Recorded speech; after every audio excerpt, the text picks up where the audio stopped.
Hello बच्चों, welcome back to my channel. आप सब कैसे हो? आई होप आप सब स्वस्थ होंगे और मस्त होंगे और अपनी पढ़ाई बहुत अच्छे से कर रहे होंगे।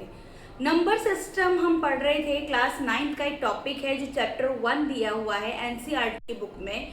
और उस चैप्टर के अंदर इरेशनल नंबर्स की बात हम कर रहे थे। Irrational number are those number which can not be represent as a P upon Q, right. और हम बात कर रहे थे कि नंबर लाइन पर अगर हमें इरेशनल नंबर्स को रिप्रेजेंट करना है, पॉइंट आउट करना है, मार्क करना है, तो हम कैसे करेंगे। हमने √2 कर लिया है, √3 कर लिया है, और अब मैं आपको करवाने जा रही हूँ नेक्स्ट नंबर √5 एंड √6। चलिए पहले √5 करते हैं, देखते हैं कितने मिनट का वीडियो बनता है, क्योंकि आपको पता है मैं बहुत शॉर्ट वीडियोस बनाना पसंद करती हूँ, ताकि बच्चा सिर्फ वही चीज देखे जो उसे सच में वही पढ़ना हो। जो पॉइंट उसे पढ़ना है उसी टॉपिक पे वो अपना ज़्यादा टाइम वेस्ट ना करे। 1-1 घंटे की वीडियो बना के बच्चों के लिए अपना टाइम वेस्ट करवाने का मेरा कोई उद्देश्य नहीं है। जो टॉपिक उसे पढ़ना है, सिंपल आप मेरे चैनल पे जाके उसका नाम डालिए, उसका टॉपिक डालिए और वो टॉपिक आपके सामने आ जाता है। 10-10 मिनट के हार्डली हम लोग वीडियोस बना रहे हैं, और आपको आज मैं पढ़ाने जा रही हूँ इरेशनल नंबर √5 को कैसे नंबर लाइन पे रिप्रेजेंट करना है, राइट। देखिए √5 एक नंबर है इरेशनल। यहाँ पर हम √5 की बात करें, मैंने आपको पाइथागोरस थ्योरम में कहा था कि क्या किया जाए कि बेस और हाइट क्या ली जाए, ठीक है, बेस और उसकी परपेंडिकुलर क्या लिया जाए। अब आप छोटी सी कैलकुलेशन देखिएगा, मुझे राइट हैंड साइड 5 चाहिए, यानी कि अगर मैं यहाँ पर 2 का स्क्वायर लिखती हूँ, अगर मैं यहाँ पर 2 का स्क्वायर लिखती हूँ, ये 1 का स्क्वायर है, तो रिजल्टेंट क्या हो गया 2 square plus 1 square, that means 4 plus 1, ठीक है, तो आ गया 5। मतलब राइट हैंड साइड पे मुझे 5 चाहिए था। अब मैं अपनी पाइथागोरस थ्योरम लिखती हूँ बाय पाइथागोरस थ्योरम, ठीक है। इस पाइथागोरस थ्योरम के हिसाब से हाइपोटेन्यूज का square is equals to base square plus perpendicular square होता है। बेस मैंने 2 का स्क्वायर लिया है, परपेंडिकुलर मैंने ये लिया है, और ये आ गया आपका हाइपोटेन्यूज का स्क्वायर। अगर मैं हाइपोटेन्यूज की स्क्वायर का स्क्वायर आउट करती हूँ तो मैंने क्या करना है, राइट हैंड साइड में उसकी पावर हाफ करनी है, दैट इज √5 हो जाएगा, राइट। अब मैं इसको ड्रॉ करना आपको समझाती हूँ। मैंने क्या कहा, आपको नंबर लाइन बनानी है, 0 मार्क करना है। इस 0 से आपको कितनी यूनिट लेनी है मैंने आपको समझाया था बड़ा दिखाने के लिए। चलिए आज कुछ नया करते हैं। अगर हमें 2 यूनिट लेनी है तो आप बताइए मुझे कितना होगा। मैंने कल कितना लिया था, क्योंकि मैं जो मेजरमेंट लेके चल रही हूँ वो है 2 centimetre is equals to 1 unit. अगर मेरे को 2 यूनिट लेनी है, दैट मीन्स कितना ही लेना है, 2 यूनिट 1, फिर नेक्स्ट 2 यूनिट 2, यानी कि मुझे 4 सेंटीमीटर तक जाना है बच्चों।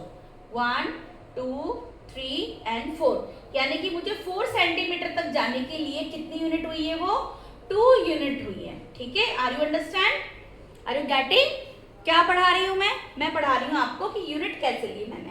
अब परपेंडिकुलर की बात करते हैं, हम 1 लेना है, यानी कि 2 सेंटीमीटर हमें अपर साइड में लेना है। वो कैसे लेना है, 90 डिग्री फॉर्म करते हुए लेना है। और 90 डिग्री अगर आप नहीं बना पाते प्रोटेक्टर से तो सीधी स्ट्रेट लाइन लीजिए, लेकिन अप्रोक्सीमेटली वो 90 डिग्री फॉर्म होना चाहिए, कि आपको देखना पड़ेगा, ठीक है। अगर क्या करने के लिए कहा था मैंने, इस 1 से यहाँ तक का जो हम कनेक्ट करेंगे स्केल से, बाय स्केल जब हम फॉर्म करते हैं ये लाइन, तो ये जो लाइन होती है बच्चों, ये होती है तुम्हारी √5 होती है।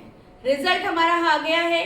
अब हम बात करते हैं कि अगर हमें इस √5 को नंबर लाइन पे लेना था तो कैसे लेंगे बच्चों। अपना कंपास खोलना है, पिन पॉइंट यहाँ रखना है, ड्रिल पॉइंट यहाँ रखना है, पेन पॉइंट या पेंसिल पॉइंट आपको यहाँ तक खोलना है, यहाँ टच करना है, देन उसको ऐसे घुमा के यहाँ आर्क कट करना है, दैट इज √5। आपको समझ में आ गया होगा, वापस समझ लीजिए।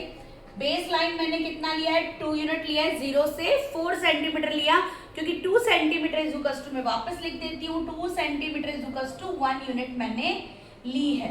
इसको मैं आपको स्केल समझा रही हूँ, फिर उसके हिसाब से आप कर लीजिएगा। और यहाँ मैंने जो 1 लिया है बच्चों, ये जो लिया है 2 सेंटीमीटर के बराबर लिया है, क्योंकि मैंने 1 यूनिट इज इक्वल्स टू क्या लिया है, 2 सेंटीमीटर लिया है। अब मैं आपको बताना चाह रही हूँ कि इसी से हम √6 कैसे फॉर्म करेंगे, ठीक है। अब देखिए रूट 6 की बात करते हैं। रूट 6 की बात करते हैं, मैं बहुत ज्यादा कॉम्प्लिकेशन में नहीं जाती हूँ, आप सीधा सीधा देखिए, मैंने रूट 5 बनाया, अगर मैं रूट 5 का स्क्वायर करती हूँ तो रिजल्ट क्या आएगा, 5 आ गया।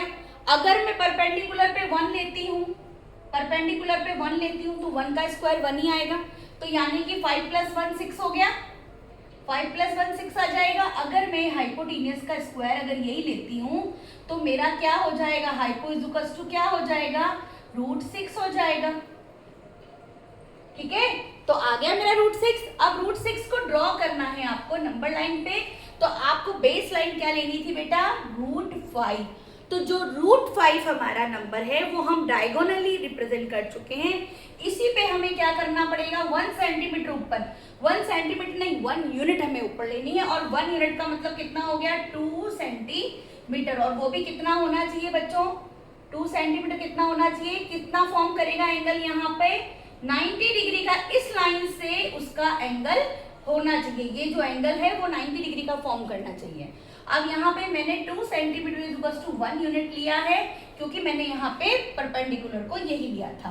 अगेन 0 से एक लाइन टच करेंगे और हम यहाँ पर इसकी वैल्यू को यहाँ परपेंडिकुलर डाल देंगे, तो ये जो नंबर आ गया आपका रूट 6 आ जाएगा। जहां पर भी ये कट होता है आप चेक कीजिएगा आपके कहाँ कट होता है, मैंने मेजरमेंट के बिना बनाया है तो थोड़ा सा ऊपर नीचे होने की पॉसिबिलिटी रहती है, तो आप जरूर इसको करके देखिए। रूट 5 रूट 6 मैंने आज बताया है, रूट 7 आप खुद सोच के बताइएगा मुझे क्या करेंगे, आपका होमवर्क आज रहेगा रूट 6 हो गया है, रूट 7 आप बनाइएगा और रूट 11 आप बनाइएगा अपनी नोटबुक में। अगर आपको नहीं आता तो आपको कमेंट डालना है, अगर आपको आ जाता है तो आपको ओके लिख के मुझे बताना है। थैंक यू सो मच, फिर मिलते हैं नेक्स्ट वीडियो में, और आपको नया चीज पढ़ाएंगे, क्योंकि मैंने जो रिप्रेजेंटेशन था रूट का वो मैंने बहुत अच्छे समझा दिया है, 4 एग्जाम्पल आपको करा के बता दिए, इसके अलावा भी आपको खुद सॉल्व करने हैं। Thank you so much, bye bye.